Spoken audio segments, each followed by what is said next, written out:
하나님의 영광을 위하여. 네, 오늘도 또 한 주간 하나님의 영광을 잘 드러내며 사셨으리라고 이렇게 믿으며 함께 말씀 나누도록 하겠습니다. 제가 지금 퀴즈를 하나 낼게요. 네, 과연 누구를 얘기하는 건가 한번 맞춰보시기 바랍니다. 법률에 따라 수사와 기소를 할 수 있는 공직 업무를 맡고 있고, 직무 특성상 그에 따른 권위와 권력이 자연스럽게 조성이 되어 있고, 많은 경우에 엘리트주의에 젖어 있거나 특권의식에 사로잡힌 사람들이 많습니다. 그 사람들이 자신들의 기득권을 위협하는 사람들에게는 불의와 불법도 서슴지 않고 조작과 왜곡으로 죄를 뒤집어 씌우기도 합니다. 자기들끼리 동일체 의식이 강해서 반대자들에게는 가혹하되 자신들에게는 매우 관대하고, 자신들의 이익을 위해 종종 돈과 권력의 하수인 노릇도 서슴지 않습니다. 자, 그들은 누구일까요? 검사겠죠. 검사입니까? 오늘날 검사겠죠. 저는 검사를 얘기한 건 아닙니다. 답은 예수님 당시에 산헤드린 멤버들이 참 기시감이 있습니다. 어쩌면 그렇게 오늘의 검사와 당시의 산헤드린이라는 건 뭐냐면 당시에 그 유대 자치 사법기구입니다. 그래서 이 사법 권한을 갖고 있어가지고 그 자치적으로 그 유대인들 사회를 종교적 사법 그 기구로서의 역할을 했죠. 그래서 사두가인들, 바리사인들 이 사람들이 한 70명으로 구성이 돼 있어요. 그래서 이 사람들이 예수님도 심판하고 십자가 못 박아 죽였지 않습니까? 이 얘기입니다. 너무 비슷해. 제가 이게 너무 이게 역사가 이게 반복이 되는구나.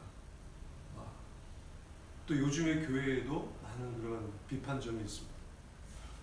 악과 선의 근본은 같다. 시대를 떠나서 악과 선의 근본은 참 같구나. 인간의 본성은 2000년 전이나 지금이나 참 변함이 없구나. 그 안에 우리는 살고 있는 것이죠. 우리가 사실은 오늘 복음서 말씀을 이해하기 위해서는 그 산헤드림에 대한 이해가 있어야 됩니다. 산헤드림이라는 것은 이제 모여 앉아 있는 사람들이라는 뜻이에요. 뜻 자체는 헬라어로. 그런데 거기에 특히 오늘 나온 바리사이를 중심으로 제가 말씀을 드리면, 바리사이파라는 말은 구별된 자라는 뜻입니다. 히브리어로 구별된 사람들이라는 뜻이에요. 이 사람들이 하나의 파벌을 형성하고 있죠. 근데 이 바리사이파 대척점에 있는 또 권력자들이 있죠. 종교 권력자들이 사두가이파입니다. 바리사이파와 사두가이파. 그런데 구약 성서를 보면 바리사이파, 사두가이파가 나옵니까 안 나옵니까? 구약 성서에 한 글자도 안 나오죠. 바리사이파와 사두가이파는 그때 없었어요. 자, 그러면 갑자기 신약 시대에 딱 등장하는 거예요. 그죠? 신약 시대인데 도대체 어떻게 된 것일까? 이게 우리가 이 역사에 대한 것이 빠져 있기 때문에 그렇습니다. 이걸 갖다 제대로 설명을 안 하고 우리가 지나가니까 성서가 이렇게 구약과 신약이 잘 이어지질 않는 거예요. 그래서 오늘 기회에 말씀을 드리면, 여러분들 마카베오서 아시죠? 마카베오서는 그 마카베오 전쟁과 관련되어 있습니다. 이게 이제 언제냐면, 마케도니아가 이제 제국을 형성하잖아요. 알렉산더가 제국을 형성해서 이제 알렉산더가 죽고 그 밑에 장군들 넷이서 쫙 나눠 먹죠. 그 중에 이제 큰 세력들이 프톨레마이오스하고 그 다음에 셀루코스입니다. 이 둘이 나중에 또 붙어서 셀루코스가 이제 승기를 잡죠. 그리고 나서 167년경에 그 셀루코스의 안티오쿠스 4세라는 인물이 이 사람이 이제 예루살렘을 점령을 해서 그 다음에 그 예루살렘을 이제 농락을 하기 시작합니다. 그 안에 있는 그 금은보화들 다 가져가고 그 다음에 자기가 하느님이라고 그러고 안식일도 막 그냥 다 무시하고 막 지키지 말라고 그러고 막 제우스 신상 세우고 막 이런 짓들을 하는 거죠. 그런 내용이 나오질 않죠. 마카베오서에는 잠깐 나옵니다. 다른 역사서에 이제 나온 내용들이 같이 이제 연결해서 우리가 이해를 해야 되는데, 그때 이제 그 마카베오 원래는 이제 마따디아인데 마따디아를 중심으로 해서 그 마카베오 가문이 이제 유대의 마카베오 가문이 중심이 돼서 봉기를 하죠. 봉기를 합니다. 들고 일어나서 이제 셀루쿠스하고 붙은 거예요.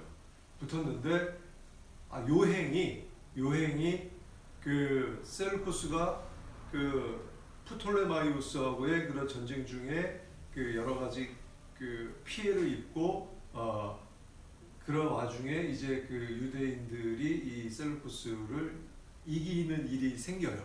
예, 그것도 이제 한 20년 후에 계속 싸우는데 광야로 나갔거든요. 광야로 나가서 이제 막 그냥 그 마치 요즘에 그 전쟁이 전면전 말고 뭐라 그러죠? 그 힘이 약할 때 국지전인데 그 게릴라전을 한 거예요. 그래서 어쨌든 그 3대째쯤 돼가지고 그 아들 마따디아의 셋째 아들이 이제 그 유다 마카베오인데 그 사람이 이제 이겼어요. 이겨가지고 예루살렘이 한 7, 80년 동안 이제 외세의 지배 없이 자체적으로 운영하게 되는데 그게 하스몬 왕조입니다. 자기들이 이제 하스몬 왕조라고 이름을 만든 거죠. 그래서 하스몬 왕조를 세워서 지나는데 그때가 이제 한 150년경 정도의 얘기입니다. 기원전, 그러니까 주전이죠. 예수님 전 150년 전 얘기인데 그때 이 하스몬 왕가가 이제는 그 자기들이 그 대제사장도 하겠다. 그러니까 종교까지도 다 아울러서 자기 왕도 하고 대제사장도 한다. 이렇게 했던 건데 거기에 아부했던 세력이 사두가이파입니다. 권력에 굉장히 충실했다. 끝까지 이 사람들은 권력에 충실한 쪽입니다. 그래서 권력에 충실하게 거기에 복종했던 그 자들이 셀루코스 때부터 그랬어요. 그래서 사두가이파가 있었고 그거를 반대했던 사람들이 바리사이파예요. 그건 아니다. 그건 안 된다. 그래서 이제 많이 핍박도 받았습니다. 다시는. 그러다가 이제 쭉 오다가 결국은 이 사두가이파와 이제 바리사이파가 서로 이제 내란을 일으키고 서로 간에 막 분쟁이 일으키는 사이에 외세를 끌어들인 게 로마였어요. 로마 세력을 불러들입니다. 로마가 셀루코스를 무찌르잖아요. 그러면서 이제 로마가 결국은 그때 주전 63년에 폼페이우스가 여러분 잘 아시는 로마의 나중에 황제가 되죠. 폼페이우스가 이제 예루살렘을 이제 점령을 하면서 그때 설치했던 게 주전 55년에 설치했던 게 사내들인이에요. 그때 설치했던 거예요. 사내들인을. 그래 니네들 그래 종교적으로 자치를 해. 그리고 또 하나 설치했던 게 뭐냐면 바로 이두메아인을 왕으로 삼았잖아요. 헤로데 왕가가 이제 그때 분봉왕이라고 그래서 지역에 뭐 총독도 아니고 그냥 그 지역에 그래 너 이 지역 좀 이렇게 행정적으로 그 맡아라. 그래서 권력을 갖다가 로마로부터 받아서 그 지역을 예루살렘 지역을 지배했었던 그 사람이 바로 이제 헤로데 가문인 거죠. 헤로데도 이제 이 사람들이 이름을 안 바꾸잖아요. 그러니까 이렇게 여러 헤로데가 있으니까 그것까지 다 설명할 시간이 너무 많이 걸리고 그래서 그런 속주 정책으로 해가지고 그런 세력들이 있었던 거죠. 그러면 바리사이인들하고 사두가인들은 당연히 대척점이 있는 것이고 헤로데 그 왕, 헤로데 세력들 오늘 예수님 그 복음서에 뭐라고 나오죠? 헤로데 당이라고 나오죠. 그 세력들인 거예요. 그 세력들을 바리사이인들하고 당연히 대척점이 있는 겁니다. 바리사이인들은 그거를 인정하지 않으니까. 그래서 이제 그런 서로 간에 그 관계가 있었던 거죠. 그런 갈등 관계가 있었던 건데, 그런 관계 안에서 이제 오늘 말씀을 이해를 해야 되죠. 바리사인들은 바리사이들이 주장했었던 것은 율법에 대한 아주 복종입니다. 율법에 대한 복종. 율법을 우리가 지키지 않았기 때문에, 제대로 지키지 않았기 때문에 아시리아 바빌론에 의해서 다 점령되고, 그 다음에 그렇게 유배 기간을 거쳤던 것이다. 그러고서 다시 우리가 페르시아가 이기면서 다시 돌아가긴 했지만, 그러고 나서도 계속 마케도니아에 또 지배도 받고 막 이런 쭉 그런 세월 속에서 정말 율법을 잘 지켜야 된다, 율법을 철저히 지켜야 된다 하고 주장했던 파가 이제 바리사이파였다. 그래서 그런 의사들을 했을 것이고, 많은 사람들이 또 유대인들이 물어봤을 거 아닙니까? 그럼 안식일을 어떻게 지켜야 됩니까? 뭐 어쩌고저쩌고 물어봤을 거 아니에요? 자연스럽게 어떻게 돼요? 그 법적 권한이 그들에게 집중이 되는 거죠. 법적 권한이. 그렇게 문화가, 당시의 상황이 그렇게 형성이 되어 있었던 상황이었던 거예요. 그런데 안식일은 어디서 나오는 겁니까? 안식일. 10계명의 제4계명이 안식일을 거룩하게 지켜라잖아요. 안식일을 거룩하게 지켜라. 그런데 안식일을 거룩하게 지키라는 그 말씀 안에는 다른 부수적인 계명이 없어요. 율법이 그 밑에 하위 어떤 그런 게 없습니다. 안식일을 거룩하게 지키라는 거예요. 그리고 부연해서 설명하자면, 그때 너희의 노예들도, 너희들의 종들도 쉬게 하라. 쉬게 하라는 것이고, 그리고 땅도 7년이 지나고, 그 7년이 또 5번이 지나고 해서 하면 그 땅들도 쉬게 해줘요. 땅도 다시. 그게 이제 그리고 종 삼았던 사람들을 다 풀어주고, 이게 뭡니까? 빚도 다 탕감해주고, 그게 대희년인 거예요. 그러니까 안식일은 사람을 위해서 있었다라고 예수님이 말씀하시기 바로 그런 의미입니다. 안식일은 사람의 안식일을 위한 게 아니고, 사람을 위해서 하나님이 안식일 계명을 하신 거다. 그런데 바리사이파들이 어떤 짓을 하냐면, 이 안식일 계명을 사람들도 물어보고 하니까 점점 이 법을 자기 권력화한 거죠. 굉장히 세부적으로 만들기 시작합니다. 그 이후에.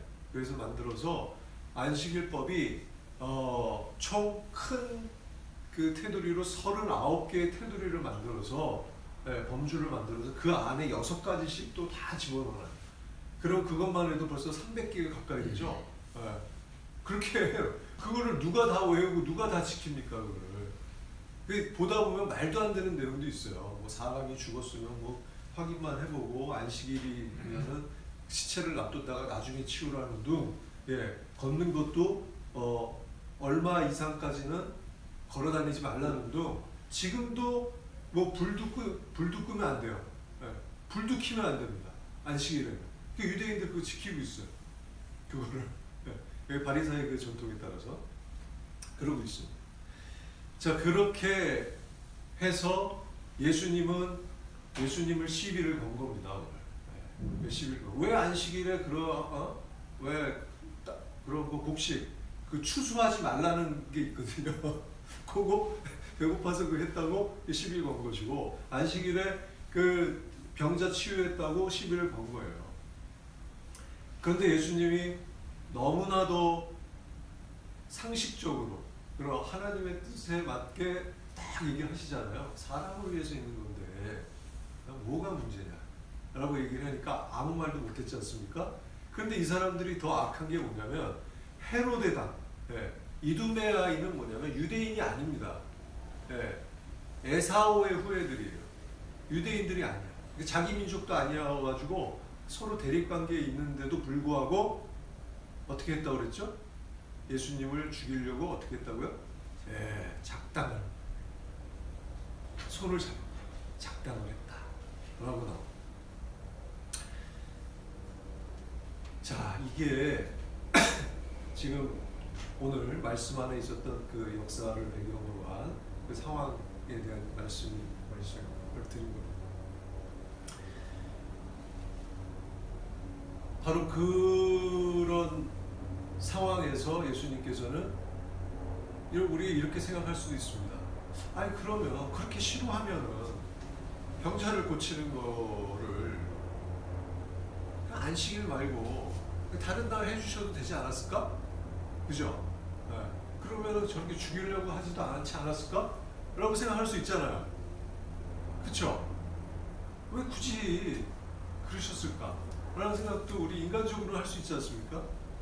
근데 왜 예수님은 그날 굳이 병자를 고쳐주셨을까? 네. 이거는 정말 바리사이와 다름없는 생각인 겁니다. 그냥 회피하는 거죠. 예수님은 안식일에 당연히 해야 할 일을 하신 거예요. 당연히 사람을 위한 일을 하신 겁니다. 네. 굶어서 배고파하는 사람 먹을 수 있게 허락하신 거고, 네. 그 다음에 다친 사람, 아픈 사람, 정말 그 안식을 누렸겠습니까? 그 병자가 그 오랜 세월 동안 그 아파가지고 그렇게 하고 있는 사람이 안식일이라고 예수님이 그래 저 사람들하고 나 갈등 일으키기 싫으니까 월요일날 합시다 이렇게 하시지 않았다는 거예요. 예수님은 하느님 일을 사람을 위해서 하느님 나라의 일을 그냥 하신 거예요. 하신 거. 오늘날 우리는 예수님께서는 우리 신앙도 안식일과 마찬가지로 우리 신앙도 신앙을 위해서 우리가 있는 게 아니죠. 우리가 교회를 위해서 우리 신앙이 있는 게 아니에요. 우리 자신, 사람을 위해서, 사람의 구원을 위해서 하나님께서 우리에게 신앙이라는, 오늘 사도 바울가 얘기했듯이 질그릇, 우리는 질그릇 같은 그런 정말 보잘것 없지만 그 안에 엄청난 신앙이라는 보화를 우리에게 주신 겁니다. 그 엄청난 신앙의 보화를 갖고 있으면서도 우리는 많은 경우에 계산을 합니다. 타협을 합니다. 하나님 일을 하는 게 아니고 타협. 제가 그 지난주에도 최상병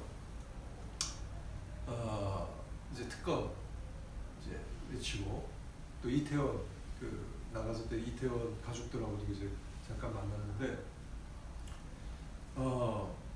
많은 교회들이 그들의 일에 엮이는 것을 회피해요. 왜 그럴까?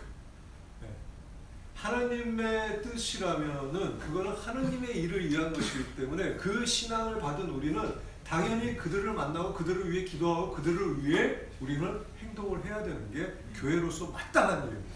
그럼에도 불구하고 왜 하지 않을까? 왜 많은 교단들이 그걸 피할까? 왜 우리 교단의 주교님은 그렇게 멀리할까? 회피할까? 두렵기 때문이죠.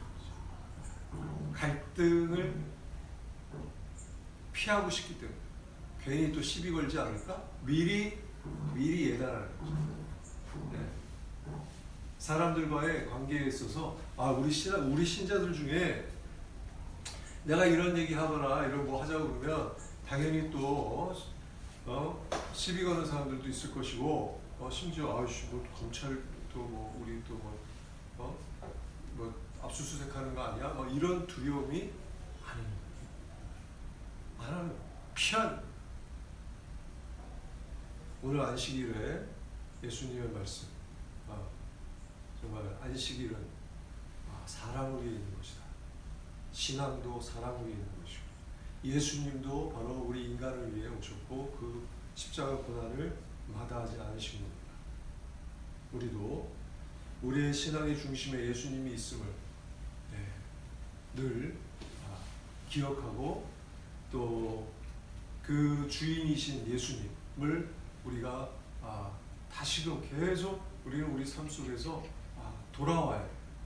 우리의 중심으로 돌아와야 돼요. 우리의 중심이 과연 무엇인가? 바로 예수님이라는 것을 우리가 늘 기억하고 잊지 말고 돌아와서 그리고 또 분별하고 판단해야 돼요. 그것이 바로 우리가 질그릇임에도 불구하고 그 보화 같은 정말 고귀한 그런 정말 의미 있는 그런 삶을 살아낼 수 있는 방법입니다. 그리고 그것은 또한 영원한 생명으로도 이어져 있음을 우리는 기억해야 합니다. 오늘 주님께서 주신 말씀 우리 안에 되새기며